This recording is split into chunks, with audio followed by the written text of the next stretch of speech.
दरम्यान गृहराज्यमंत्री योगेश कदम यांनी स्वारगेट बसस्थानकावर झालेल्या अत्याचाराबाबत प्रश्न उपस्थित केला होता। यानंतर योगेश कदमांवर टीका देखील झालेली। मुख्यमंत्र्यांनीही जपून वक्तव्य करण्याचा सल्ला दिल्यावर योगेश कदम यांनी माझ्या वक्तव्याचा विपर्यास केल्याचं सांगितलं। पत्रकार परिषद घेत त्यांनी नेमकं वक्तव्य काय होतं, आपला हेतू काय होता याबद्दल आता स्पष्टीकरण दिलंय।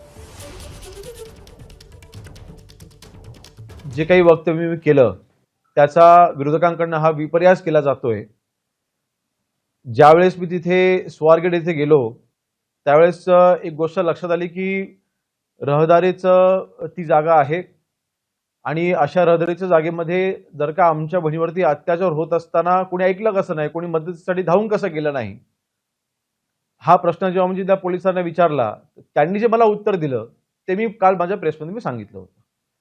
मला वाटतं याचा माझ्या वक्तव्याचा विपर्यास करून ह्याचा राजकारणासाठी वापर जर का विरोधक करत असतील तर मला वाटते अतिशय दुर्दैवी आहे। आरोपीच्या बाजूने आमचं सरकार आहे की आरोपीला वाचवण्याचा जो प्रयत्न करताय असे जे आरोप आमच्यावरती होत आहेत ह्याचं मी खंडन करतो।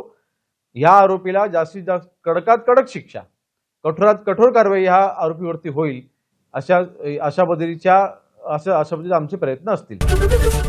एबीपी माझा, उघडा डोळे बघा नीट।